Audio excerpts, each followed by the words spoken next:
My male 27 sister, Jane, 29, has always had a strained relationship with our parents.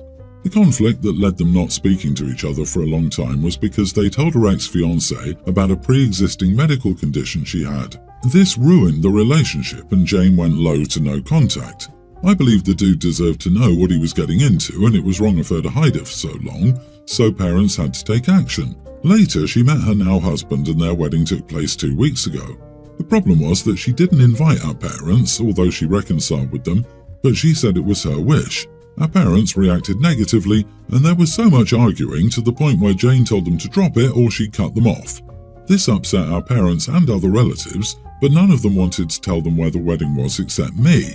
I gave my parents the address of my sister's wedding after they cried and said they didn't want to miss a once-in-a-lifetime opportunity to see Jane get married. I gave them the address and thought Jane's heart might soften when she saw them, but instead she went nuts and there was a blow-up at the wedding.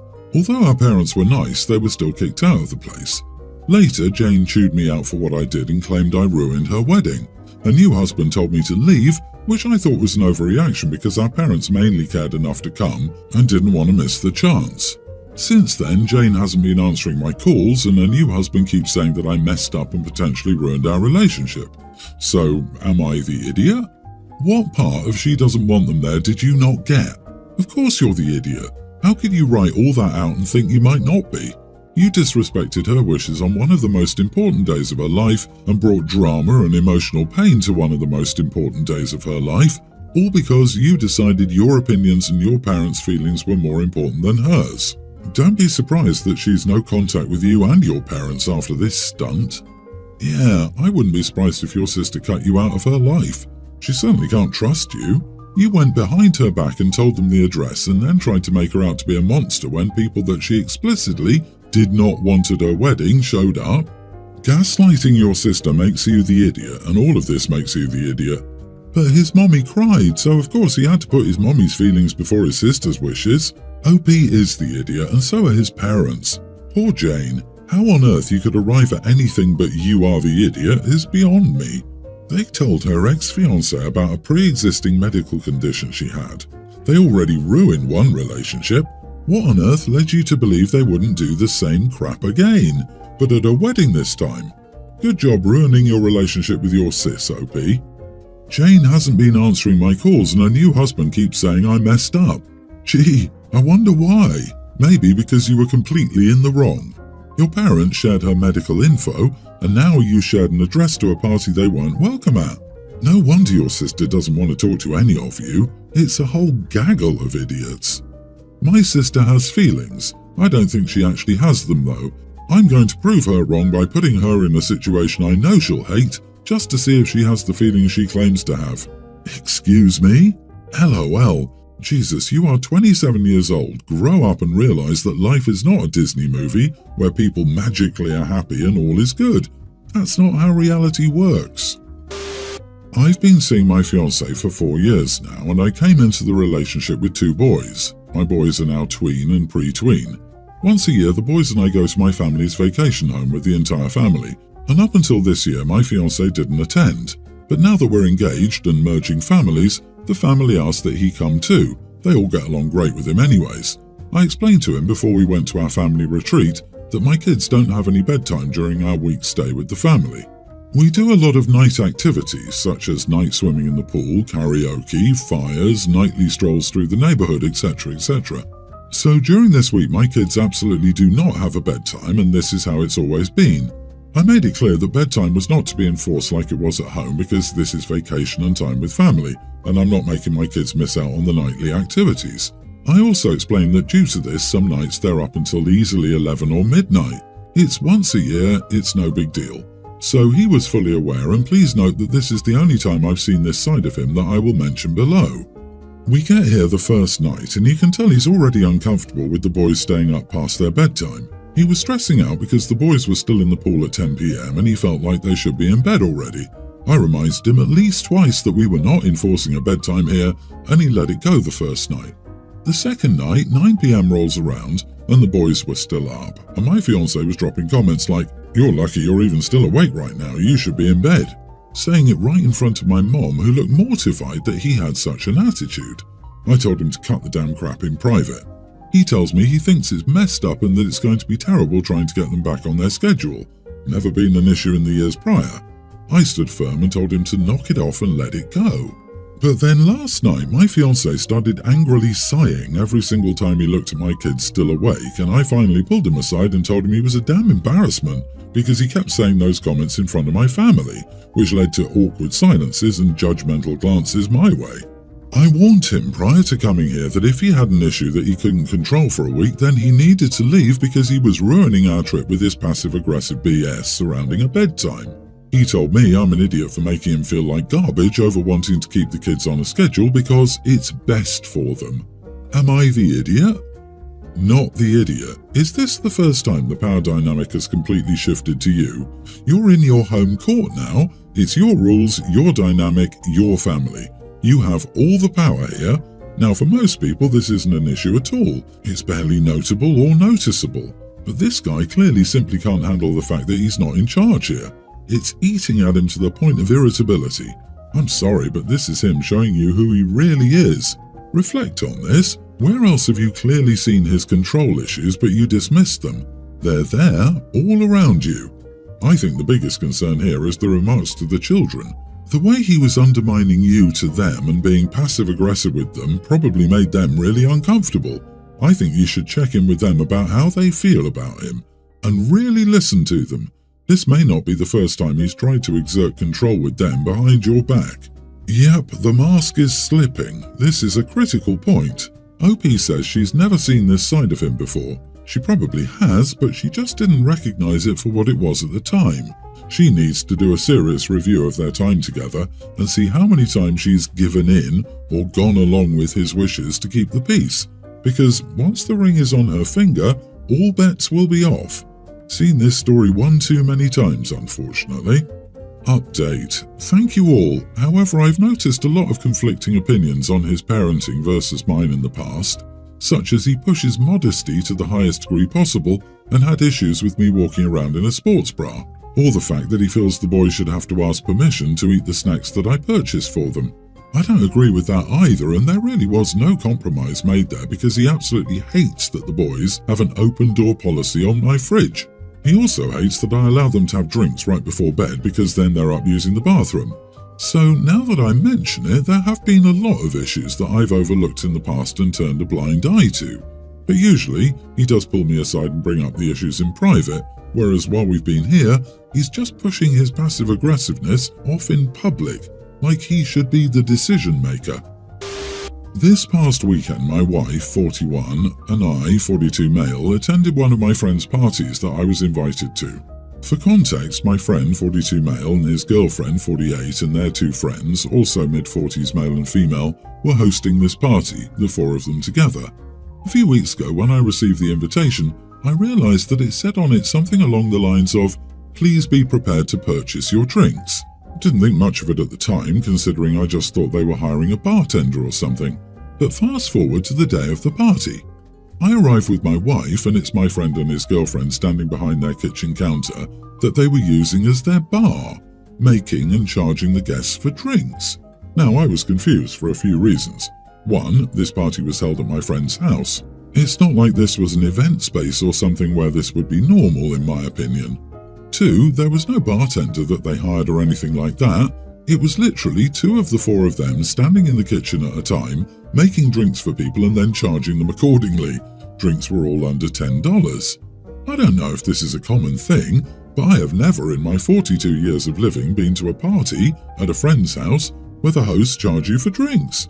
I honestly felt like my friend, his girlfriend, and their friends were all trying to make a quick buck off their guests who attended, clearly to cover the costs of the drinks. Yeah, I understand that booze isn't cheap these days, but we're talking about splitting the cost of whatever they bought between four people. In my opinion, if you can't afford to supply drinks at your party, why are you having a party in the first place? This also wasn't for charity or anything. The money made off of the drinks was for them to split. My wife and I bought one drink each, stayed for about an hour or so and said our goodbyes. When we were leaving, my friend asked why we didn't have that much to drink. I told him that they were charging their close friends for drinks, and I thought it was ridiculous. He called me cheap and an unsupportive friend. I assured him that I was not. If the charge for drinks was for a good cause, like profits go to charity or something, of course I'd buy drinks. I told him I find the fact that they're charging for drinks and keeping the money for themselves ridiculous and taking advantage of their friends. Anyway, now my friend and his girlfriend are butthurt about this and have been calling me an idiot to our mutual friends. Am I the idiot here? Not the idiot. That's just so weird. I could understand if it was in an event space and they hired a bar and bartender, but charging people for a drink in your home is just weird.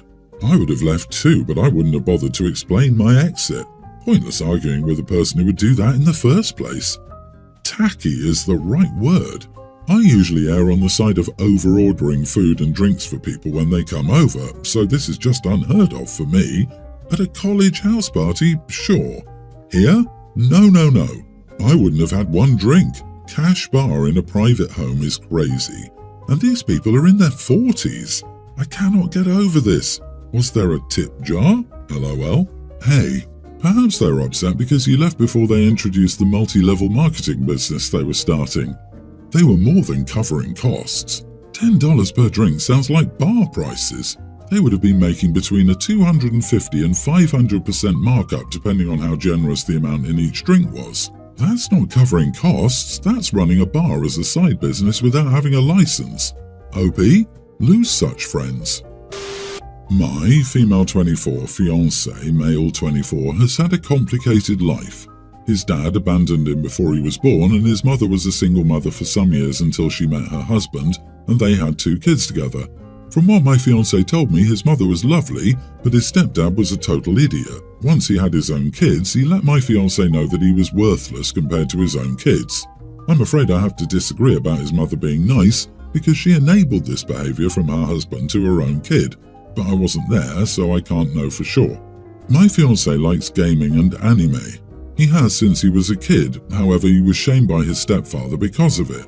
Their relationship isn't good and it's all his stepfather's fault. He never tried to be a parent for him and hated having to keep him in the house. My fiancé's grandmother told me this. When he was a teen, everything was an issue, from his hobbies to friends, anything he did wrong. Well, anyway, he's in college now and studying to be a programmer. He's doing great. His mom invited us over to dinner.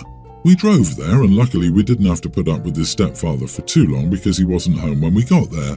He arrived just a little before lunch was served. After eating, we hung out in the living room when my fiancé's mom asked him about college. He started talking about his grades, his classes and other school-related stuff. His stepfather asked his sister, who was a senior in high school, if she'd been studying. She said she did and he said that was great because she needs to be ahead for next year. He then explained that his daughter was getting ready because she'll go into law school next year. He's a lawyer too, and then he said the comment that made me snap. He told my fiancé that law school was hard, and being good at it is something to brag about because everyone can play video games all day, but not everyone can graduate from a serious career. He literally said this. I looked over at my fiancé and he was sad. He didn't say anything, but I know him, so I snapped. I told him that if he thought that studying programming was playing video games all day, then he was far more ignorant than I thought he was. I originally planned to stop there, but then I got caught up and told him that he was an idiot for dragging my fiancé down on purpose. I also told him that he must have a miserable life if he's so focused on causing pain to others. Nobody said anything and my fiancé asked to leave, so we did. He's not angry at me. Quite the opposite, he thanked me for standing up for him. I made sure that he knew I supported and loved him. However, he got a message later from his mother about how rude I was for disrespecting his stepdad and how I ruined the day. I honestly don't care, and neither does he, and I want to know if I was too rude or not. Not the idiot, it's deeply disturbing that his mother thinks that you ruined the day while she accepted her husband's behavior as something normal. It may be the biggest problem because if she gives your fiancé an ultimatum, he may break and submit to her demands. You won't win with his stepfather's shadow without destroying the mother's influence. Right? If someone had said anything remotely like this to my son, there would be some pretty firm consequences. OP, you are a great partner. He should consider limiting contact with his mother for her role in all of this. Just remember, on that end you can lead a horse to water but you can't make it drink. He will have to realize that mom's a toxic enabler who cares more about her new family than her son. I, 28 male, have always told my girlfriend, 26, that she needs to be a better driver. She can drive, but she's overly cautious, takes longer than needed to look around when parked, stops completely for a good few seconds at stop signs, keeps checking her speedometer and braking the moment she's 1 mph more than the limit, etc. Yesterday, she crashed the car and claimed a semi suddenly swerved into her lane as she was passing it. She lost control and hit the barrier. Luckily, it wasn't too bad and the car is drivable and fixable. When she explained what happened, I told her I knew that would happen someday, and she argued, saying that it wasn't her fault. I told her a single vehicle collision is always your fault, and that if she hadn't overcorrected and slowed down gently, she wouldn't have lost control, or even if she had hit the truck, then it would have been their fault. Edit, the truck didn't stop. So, am I the idiot for telling my girlfriend her car accident was her fault? You are the idiot. Do you always behave like a mansplaining know-it-all? You should have bought her flowers to cheer her up, but instead, you couldn't help yourself and went to the route of, I knew this bad scary thing was going to happen to you because you deserve it because you're too careful when you drive. Ugh, you seem exhausting. I would rather ride with her than with you. Everything you say she does points to her being a safer driver. Why aren't you willing to give her the benefit of the doubt? Stops completely for a good few seconds at stop signs. That is exactly what you're supposed to do at a stop sign. It's not a casual suggestion. That truck could have killed her and you dare spit BS like this? Do you even like your girlfriend? You don't seem supportive at all. Thank goodness nothing serious happened to her. You're a terrible partner, and honestly, she deserves way better. You are the idiot all the way.